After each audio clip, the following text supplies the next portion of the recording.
जय हिंद दोस्तों।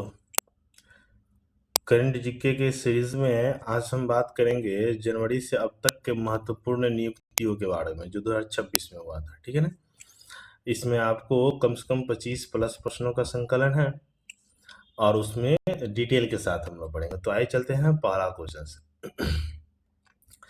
पहला क्वेश्चन आपको दिया गया है कि राष्ट्रपति ने जून 2026 में भारत के सॉलिसिटर जनरल का पद पर किसकी पुनर्नियुक्ति की है। पुनर्नियुक्ति करने का मतलब वो पहले से है, फिर से उनका कार्यकाल बढ़ा है। तो उनका नाम क्या है? तुषार मेहता। क्या है उनका नाम? तुषार मेहता। ठीक है। अब इनके बारे में अब जान लीजिए। कैबिनेट के नियुक्ति समिति एसीसी ने तुषार मेहता का 1 जुलाई 2026 को 3 साल के लिए अतिरिक्त कार्यकाल के लिए पुनर्नियुक्त किया है। ठीक है ना। पहली बार 2018 में पद पर नियुक्त हुए, 2020 और 23 में उनका कार्यकाल बढ़ाया गया, 2026 में तीसरी बार कार्यकाल बढ़ाया गया। इसका मतलब वो 2029 तक रहेंगे। ठीक है। इनका मुख्य काम क्या होता है? केंद्र सरकार के कानूनी मामलों पर सलाह देना। किस आर्टिकल के अंतर्गत? अनुच्छेद 143 के अंतर्गत सुप्रीम कोर्ट से कोई कानूनी राय मांगते हैं तो सरकार का प्रतिनिधित्व करना। ठीक है ना। ये अटॉर्नी जनरल के विपरीत सॉलिसिटर जनरल का पद संवैधानिक न होकर एक क्या है? एक वैधानिक पद है। ठीक है। तो क्या नाम उनका? तुषार मेहता।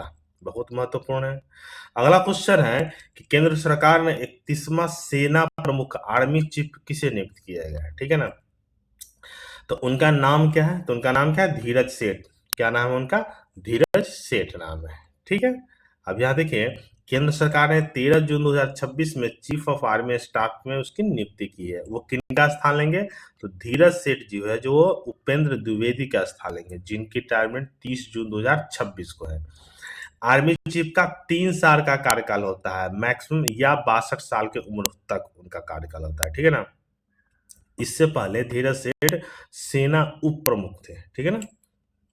चलिए अगला क्वेश्चन हम चलते हैं। क्वेश्चन नंबर 3 कह रहा है कि केंद्र सरकार ने नया नेवी चीफ जल सेना अध्यक्ष किसे नियुक्त किया है। ठीक है ना। तो नेवी चीफ का नाम क्या है? तो नेवी चीफ का नाम आपका क्या है? कृष्णा स्वामीनाथन। क्या है उनका नाम? कृष्णा स्वामीनाथन। ठीक है। अब यहाँ पर देखिए, भारत सरकार ने वाइस एडमिरल मतलब उप जल सेनाध्यक्ष थे, उनको जल सेनाध्यक्ष बनाया गया कृष्णा स्वामीनाथन को। नौसेना के नया प्रमुख है। ठीक है ना। इससे पहले वो पश्चिमी नौसेना कमान के कमांडर इन चीफ थे। वे किनका स्थान लेंगे? वे एडमिरल दिनेश कुमार त्रिपाठी का स्थान लेंगे, जो 31 मई 2026 को रिटायरमेंट हुए थे। ठीक है। चलिए अगला क्वेश्चन हम लोग चलते हैं। Question number 4। क्वेश्चन नंबर 4 है कि भारत सरकार ने वर्ल्ड बैंक में नया एग्जीक्यूटिव डायरेक्टर किसे नियुक्त किया है। ठीक है ना। तो ये नया एग्जीक्यूटिव डायरेक्टर जो नियुक्त किया गया, उनका नाम क्या है? नीलकंठ मिश्रा। क्या नाम है उनका? नीलकंठ मिश्रा नाम है। ठीक है। अब देखिए, कैबिनेट की नियुक्ति समिति ने 4 जून 2026 को नीलकंठ मिश्रा को नियुक्त किया गया था। ठीक है ना।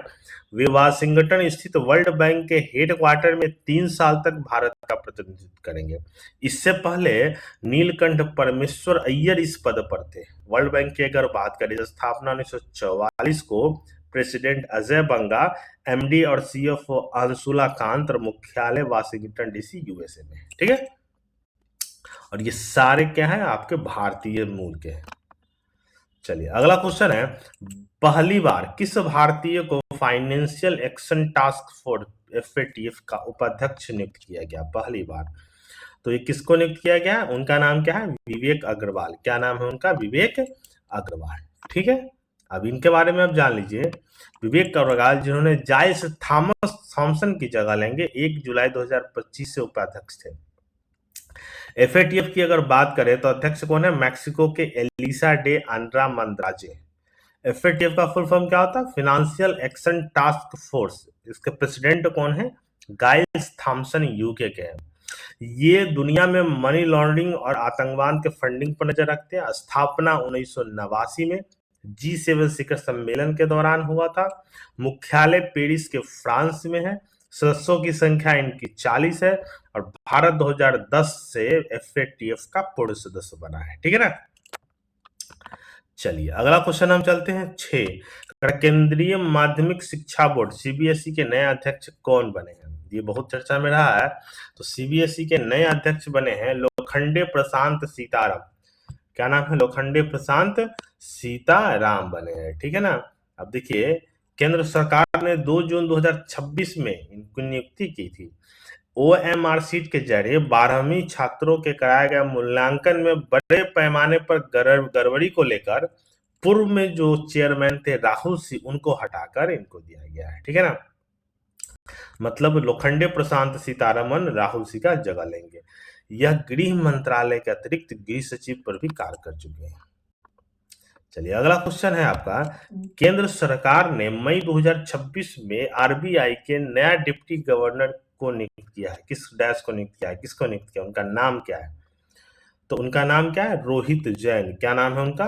रोहित जैन नाम है। अब यहाँ पर देखिए, रोहित जैन की नियुक्ति 3 मई 2026 को 3 वर्ष की अवधि के लिए किया गया। इससे पहले आरबीआई के वो एग्जीक्यूटिव डायरेक्टर थे। इन्होंने पूर्व डिप्टी गवर्नर टी रविशंकर का स्थान लेंगे। अगर हम गवर्नर की बात करें तो नाम क्या है? संजय मल्होत्रा। हेडक्वार्टर का है मुंबई।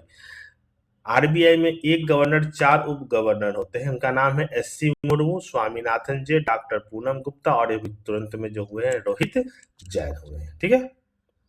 चलिए, अगला क्वेश्चन है 8 नंबर क्वेश्चन। कह रहा है कि राष्ट्रीय सांख्यिकी आयोग नेशनल स्टैटिस्टिकल कमीशन के नए अध्यक्ष कौन बने हैं? तो देखिए, राष्ट्रीय सांख्यिकी आयोग के जो नए अध्यक्ष बने हैं ये भी महत्वपूर्ण है, डॉक्टर सैबल चट्टोपाध्याय, ठीक है। 29 जून को राष्ट्रीय सांख्यिकी दिवस मनाई जाती है, डॉक्टर सैबल चट्टोपाध्याय, ठीक है। अब इनके बारे में थोड़ा सा जान लेते हैं। इससे पहले वो आईआईएम कलकत्ता के निदेशक थे। एनएससी भारत की एक स्वायत्त निकाय है। इसका उद्देश्य क्या है? आधिकारिक सांख्यिकी प्रणाली को मजबूत करना। स्थापना कब हुई थी? 2005 में, डॉक्टर मनमोहन सिंह सरकार के समय हुई थी। चलिए, अगला क्वेश्चन आपका है, केंद्र सरकार ने प्रसार भारती के नए चेयरमैन डैश को नियुक्त किया है। किसको नियुक्त किया है? ठीक है, तो देखिए, नए चेयरमैन जो नियुक्त किया है उनका नाम क्या है? प्रसून जोशी। क्या नाम है उनका? प्रसून जोशी, ठीक है। अब यहाँ पर देखिए, सूचना एवं प्रसारण मंत्रालय 2026 में प्रख्यात गीतकार और लेखक प्रसून जोशी को प्रसार भारती का अध्यक्ष नियुक्त किया गया है, ठीक है। यह किनकी जगह लेंगे? नवनीत कुमार सहगल की जगह लेंगे। ये भारत की सार्वजनिक प्रसारण संस्था है। स्थापना 1997 में, मुख्यालय का है नई दिल्ली। तो इस हिस्से में 4 महत्वपूर्ण हैं। प्रसून जोशी अध्यक्ष है, नवनीत कुमार सहगल की जगह लेंगे, स्थापना 1997 में, हेडक्वार्टर नई दिल्ली। अगला क्वेश्चन आपका है, भारत के रक्षा लेखा महानियंत्रक CGDA कौन बने हैं? ठीक है ना, तो उनका नाम क्या है? तो उनका नाम क्या है? अनुग्रह नारायण दास। ऑप्शन क्या हो जाएगा? बी, यही अनुग्रह नारायण दास है, ठीक है। देखिए, अनुग्रह नारायण दास 1 मई 2026 को ये चार्ज लेंगे, ठीक है ना। भारत के रक्षा लेखा महानियंत्रक क्या है? रक्षा मंत्रालय के अंतर्गत रक्षा लेखा विभाग के प्रमुख होते हैं। यह निकाय भारतीय सशस्त्र बल, जिसमें सेना, नौसेना, वायुसेना, डीआरडीओ, अन्य संगठन का लेखा जोखा वो रखते हैं, ठीक है ना। तो क्या नाम है? अनुग्रह नारायण दास। अगला क्वेश्चन है 11, 57वें इंटरनेशनल फिल्म फेस्टिवल IFFI के गोवा का फेस्टिवल डायरेक्टर डैश नियुक्त किया गया। किसको नियुक्त किया गया? तो ये नियुक्त किया गया किसको? आशुतोष गोवारिकर को। किनको नियुक्त किया गया? आशुतोष गोवारिकर को नियुक्त किया गया है, ठीक है। चलिए, किसके अंतर्गत पढ़ते हैं? यह महोत्सव नवंबर 2026 में गोवा में आयोजित होने वाला है। ये आशुतोष गोवारिकर क्या है? डायरेक्टर है। IFFT की बात करें, international film festival of India, Asia का सबसे पुराना फिल्म फेस्टिवल है। इसकी शुरुआत कब हुई थी? 1952 में हुई थी, ठीक है। चलिए, अगला क्वेश्चन चलते हैं, क्वेश्चन नंबर 12। कहते हैं कि किस भारतीय न्यायविद को अंतर्राष्ट्रीय समुद्री कानून न्यायाधिकरण, इसको ITLOS के नाम से जाना जाता है, का जज चुना गया? किनको चुना गया? तो ये किनको चुना गया? डॉक्टर विमल पटेल। क्या नाम है उनका? डॉक्टर विमल पटेल, ठीक है।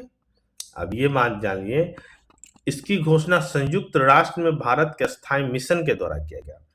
International tribunal for the law of sea में जज के रूप में चुना जाना भारत के अंतर्राष्ट्रीय कूटनीति का एक हिस्सा है, ठीक है ना।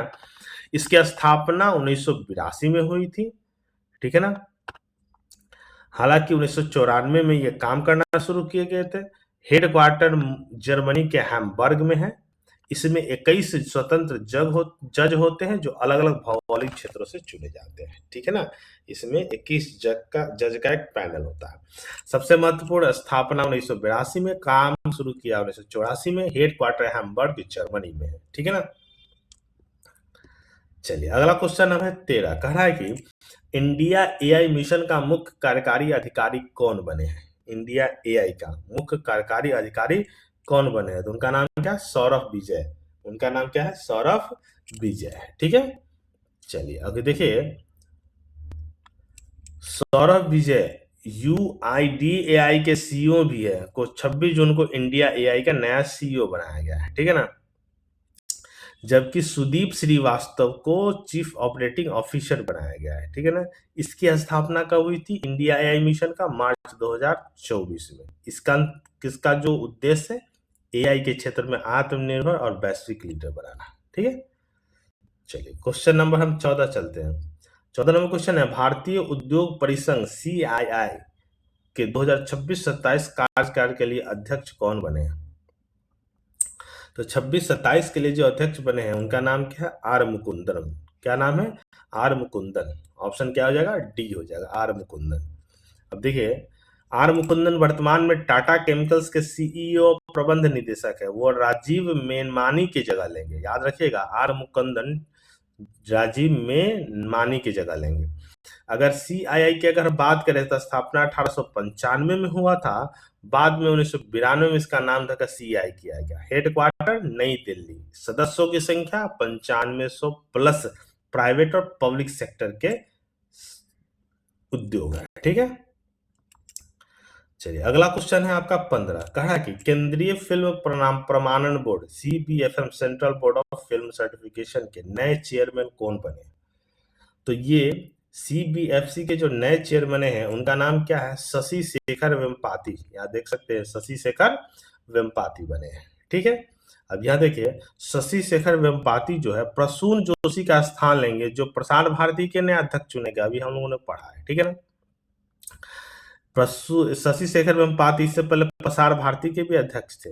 पूरा नाम क्या है, central board of film certification. ये भारत के सूचना प्रसारण मंत्रालय के अंतर्गत आता है। स्थापना 1952 के अंतर्गत किया गया था। हेडक्वार्टर क्या है, मुख्यालय कहाँ है इसका, महाराष्ट्र। इसका काम क्या है, फिल्मों की स्क्रीनिंग, सर्टिफिकेट देना, काट छाट करना। लेकिन ध्यान रहे, OTT प्लेटफॉर्म जैसे नेटफ्लिक्स, प्राइवेट वीडियो वर्तमान में इसके दायरे में नहीं आते हैं, ठीक है ना।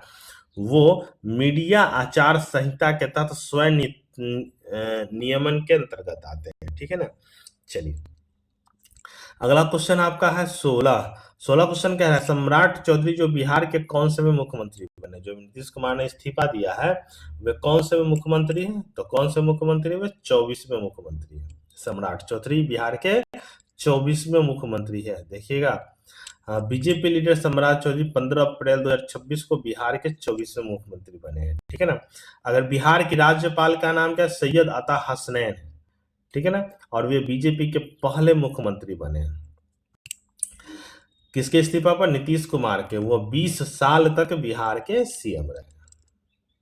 चलिए अगला क्वेश्चन है, बिहार के उप मुख्यमंत्री अप्रैल 2026 में कौन बने हैं।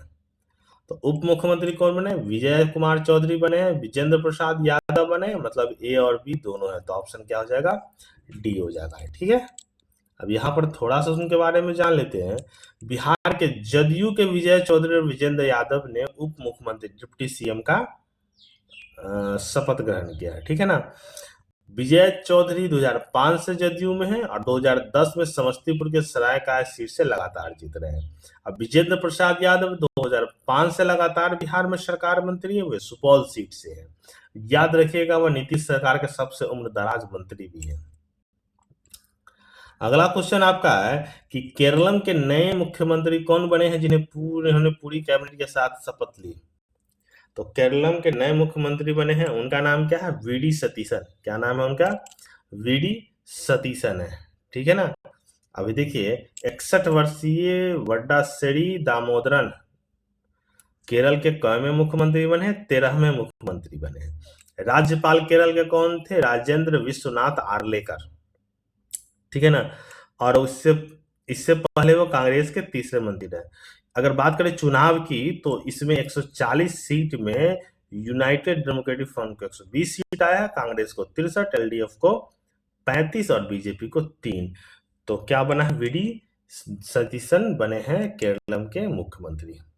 अगला क्वेश्चन है 19 कि एन रंगासामी ने कौन सी बार मई 2026 में पांडिचेरी के मुख्यमंत्री की शपथ ग्रहण की है? ठीक है ना, कैमी बार? तो ये कैमी बार है? ये 5वीं बार मुख्यमंत्री का शपथ ग्रहण किए हैं, ठीक है ना। कैमी बार 5वीं बार, ठीक है।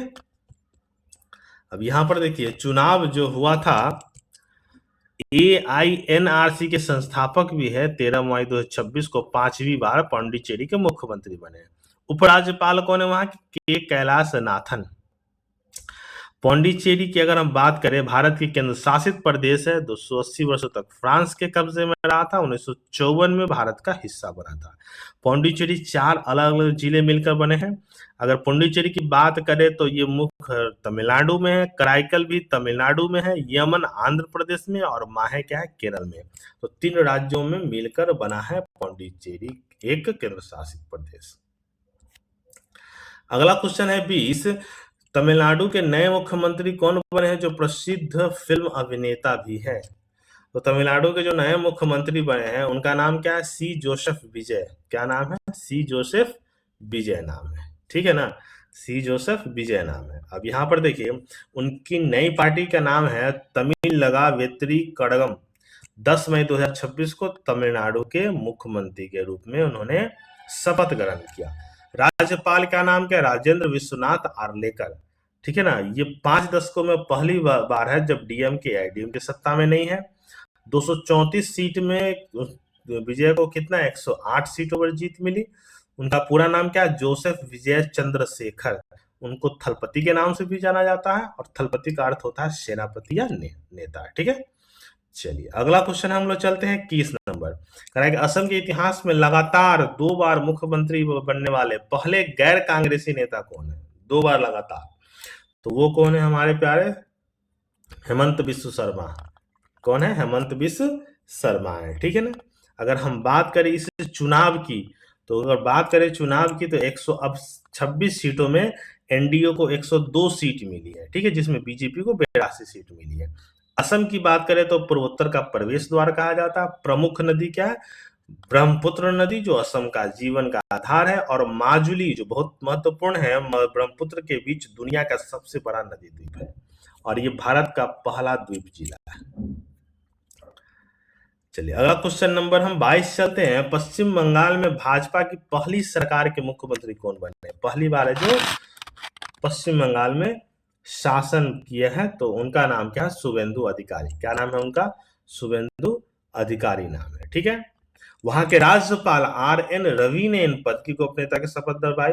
शुभेंदु अधिकारी पश्चिम बंगाल के 9वें मुख्यमंत्री है और बीजेपी पहली बार सत्ता में आई है। 293 के सीट में बीजेपी को 260 सीट मिला, 7 सीट मिला है। तृणमूल कांग्रेस को मात्र 80 सीटों पर सिमट गई है। 2026 में नंदीग्राम और भवानीपुर, जहां से ममता बनर्जी हार चुकी है शुभेंदु अधिकारी से, ठीक है। चलिए अगला क्वेश्चन हम करते हैं 23 नंबर क्वेश्चन। कर्नाटक के 25वें मुख्यमंत्री पद की शपथ किसने ली है? ठीक है ना। देखिए कर्नाटक के 25वें मुख्यमंत्री का जो शपथ ली है उनका नाम क्या है? DK शिव कुमार। ऑप्शन क्या है आपका? B, DK Shiv Kumar. Congress leader DK Shiv Kumar 3 जून 2026 को बेंगलुरु में मुख्यमंत्री का पद लिया। राज्यपाल का नाम क्या? थावरचंद्र गहलोत। इससे पहले सीएम सिद्धरमैया थे, उनके जगह पर इन्होंने मुख्यमंत्री का शपथ लिया, ठीक है। राजधानी बेंगलुरु, भाषा कन्नड़, ठीक है ना। चलिए अगला क्वेश्चन है 24। हिंदुस्तान एरोनॉटिकल लिमिटेड जिसको बोलते हैं कि नए चेयरमैन और प्रबंध निदेशक किनको नियुक्त किया गया? तो नए प्रबंध निदेशक जो नियुक्त किया गया उनका नाम क्या है? रवि के। क्या नाम है उनका? रवि के नाम है, ठीक है।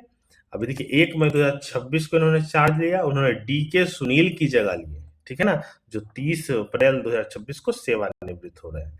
एचएएल की बात करें तो ये भारत की सरकारी स्वायत्त वाली एरोस्पेस एवं उद्योग कंपनी है, जिसकी स्थापना श्री वालचंद हीराचंद 1940 में हिंदुस्तान एयरक्राफ्ट कंपनी के रूप में की थी। ये महत्वपूर्ण है, 1940 में इसकी स्थापना हुई थी। ठीक है, अगला क्वेश्चन है 25, बहुत महत्वपूर्ण, कि हरिवंश नारायण सिंह राज्यसभा के उपसभापति बने, वो कौन सी बार इस पद पर चुने गए? तो वे कौन सी बार चुने गए? ये इस पद पर तीसरी बार चुने गए। ठीक है, कितनी बार? तीसरी बार चुने गए। इनके बारे में थोड़ी सी जानकारी ले ले। 17 अप्रैल 2026 को तीसरी बार राज्यसभा के उपसभापति चुने गए हैं।